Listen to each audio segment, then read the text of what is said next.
नमस्कार। जैसा कि आप जानते ही हो कि हिसार में मेयर का चुनाव चल रहा है और वो बिल्कुल पीक पर है। आमतौर से दो पार्टियां लड़ती हैं, लेकिन आज जो हालात बने हैं वो कुछ ऐसे हालात बने हुए हैं कि ऐसा लगता है कि एक ही पार्टी मैदान में है।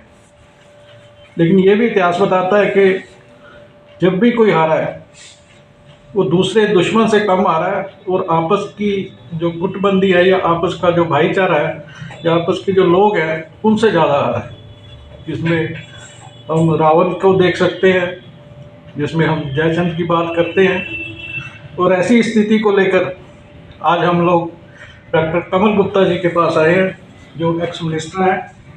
और मैं बता दूं, कमल गुप्ता जी कोई परिचय के मोहताज नहीं है। 2 बार हिसार से एमएलए रहे, मंत्री रहे और इस बार भी बिल्कुल ठीक ठाक सब चल रहा था। लेकिन ऐसा कुछ हुआ, बीच के लोग दूसरी तरफ जाके खड़े हो गए कि इनको हार का मुंह देखना पड़ा और वही लोग दोबारा पार्टियों में आ रहे हैं। पार्टियां उनको ले भी रही हैं, नहीं भी ले रही। ऐसा ही घटनाक्रम एक कल हुआ कि सीएम ने आना था किसी पूर्व मेयर को शामिल करने के लिए, वो नहीं आए। तो चर्चा ये होगी कि कमल गुप्ता जी की वजह से नहीं आए। तो सर आपका क्या? देखिए, नमस्कार इकबाल जी, और आपका मेरे ऑफिस में आने पर मैं आपका हार्दिक अभिनंदन करता हूँ। लेकिन आपने एक चुनाव की बात की, तो चुनाव में मैं समझता हूँ कि जब कोई व्यक्ति हारता है तो वो कारण कुछ भी बताए। मैं ये समझता हूँ कि हम जनता तक पहुँचने में नाकामयाब रहे।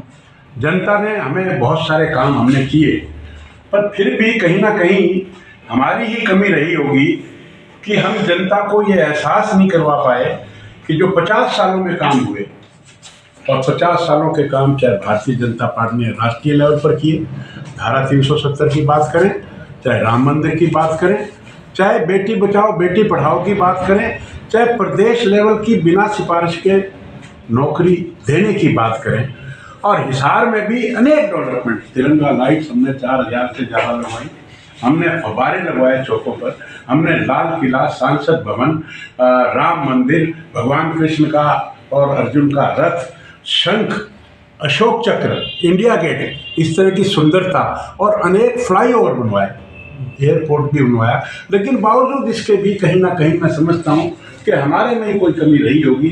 The government is of the people, for the people and by the people. तो मैं जनता ने जो रिजल्ट दिया उसको स्वीकार करता हूँ, सहर्ष स्वीकार करता हूँ, लेकिन उसके बाद भी चुप बैठने वाला नहीं हूँ। जो भी सेवा बनेगी वो मैं करूँगा। मेरा ऐसा कोई ध्येय नहीं रहता कि चुनाव हार जाओ तो घर बैठ जाओ या बाहर चले जाओ। चुनाव जीतो तो ठीक, और चुनाव हारो तो भी जनता के बीच में हमने जब ये संकल्प किया है कि हम राजनीति के माध्यम से सेवा करेंगे, तो हम जनता के बीच में रहेंगे। लेकिन सीधी बात तो यह है कि रही बात जयचंदों की, जयचंद हर पार्टी में, हर जगह, हर मौसम में और इतिहास में सब जगह पाए जाते हैं, और वो कोई अच्छी परंपरा नहीं होती। जयचंद को हमेशा से जयचंद का नाम लेकर, और इनफैक्ट जयचंद जो है वो मुहावरा बन गया है कि बना फिरता है जयचंद। तो जयचंद को, जयचंद जैसे लोगों को जनता नकारती है और बड़ी बड़ी पार्टियां भी नकारती हैं, इसमें कोई शक नहीं है। तो बिना नाम ले ये कहें कि जो जयचंद है उनको पार्टियों में कोई जगह नहीं, आप कह सकते हो? मैं कह सकता हूं कि हमारी पार्टी में हमारे माननीय प्रदेश अध्यक्ष जी ने ये कहा कि जो चुनाव में छोड़ के गए उनको भारतीय जनता पार्टी में अभी कोई स्थान नहीं मिलेगा। जिसमें मतलब मेयर जो थे पूर्व, वो भी जो भी थे इसमें मैं नाम लूँ उनका, कोई एक नहीं, यहाँ तो 4 थे।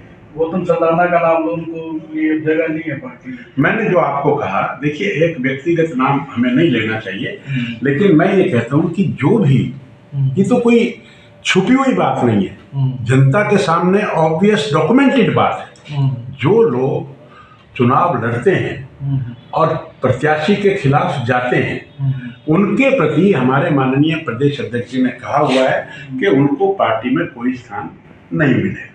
कल का दौरा रद्द करने में आपका नाम ज्यादा होता है? नहीं, मेरा नाम तो डेमोक्रेसी में हर आदमी फ्री है, कोई भी कुछ बोल दे, आप भी कुछ बोल दें, कोई भी कुछ बोल सकता है, लेकिन उनके ना आने में मेरा कोई रोल नहीं है।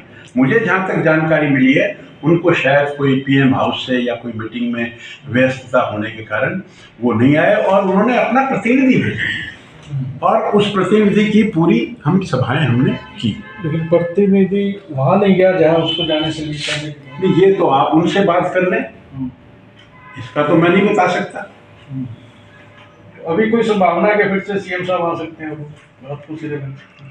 मेरी जानकारी में अभी उनका कोई प्रोग्राम हिसाब में नहीं है, लेकिन कल को बन जाए तो कुछ कह नहीं सकते।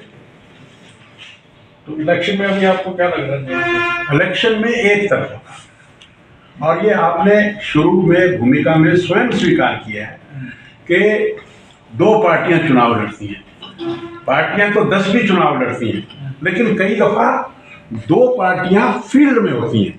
ये भी आपने स्वीकार किया, मैं आपका स्वागत करता हूं, आपका आभार व्यक्त करता हूं कि यहाँ तो एक ही पार्टी है इस समय।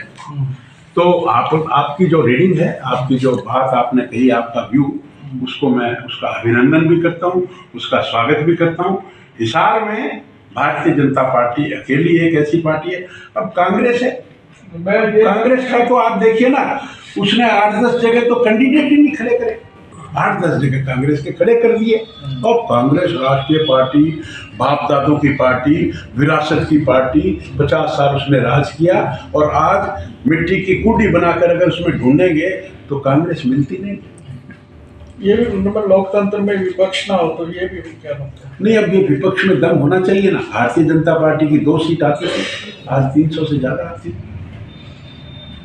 और जिसकी 400 सीट आती थी उसकी 2 सीटों के लिए भी तरस रहा है। 30 राज्यों में 20 राज्यों से अधिक में भारतीय जनता पार्टी का राज है, और कांग्रेस का ये ऐसा नहीं है कि बाकी 10 में कांग्रेस का है। कांग्रेस का तो 1-2 जगह कहीं मुश्किल से है, और वो वहां भी जाने वाली है।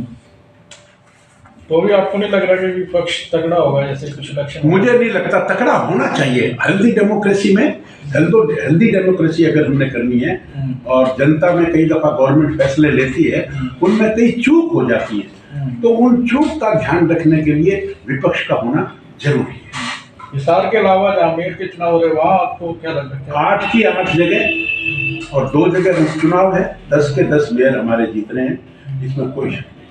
तो हिसार में सभी पार्षद भी आप जीत रहे, आपको लग रहा है सर? मुझे ऐसा लगता है कि 20 के 20 पार्षद, 20 के 20 पार्षदों के कमल के फूल, और 21वां मेयर का, 21 का शगन जो है, यहाँ की जनता 21 कमल के फूल खिलाकर भारतीय जनता पार्टी के पक्ष में और यहाँ के यशस्वी मुख्यमंत्री की झोली में यहाँ की जनता डालेगी। तो आप फिर से जनसभा में दिखेंगे कल किसी? मैं कल क्यों, मैं तो कल भी सभी जनसभाओं में था, आज भी जो सुबह आप तय है। सुबह आ नहीं पाएगा? सुबह कहाँ थी? सुबह वो मिले हैं मनोज ने, तरुण जैन जी के। वहाँ मुझे उसकी कोई जानकारी नहीं थी। बुलाया नहीं गया? मुझे कोई जानकारी नहीं है, तो इसका मतलब नहीं बुलाया गया। वो उन्होंने भी शामिल होने की बात की है, समर्थन की बात की है, शामिल तो नहीं, अब मुझे नहीं पता, मेरी जानकारी में नहीं है। चलो, धन्यवाद जी, नमस्कार। कमल गुप्ता जी का बहुत बहुत धन्यवाद, उन्होंने टाइम दिया हमारे लिए, बहुत बहुत धन्यवाद।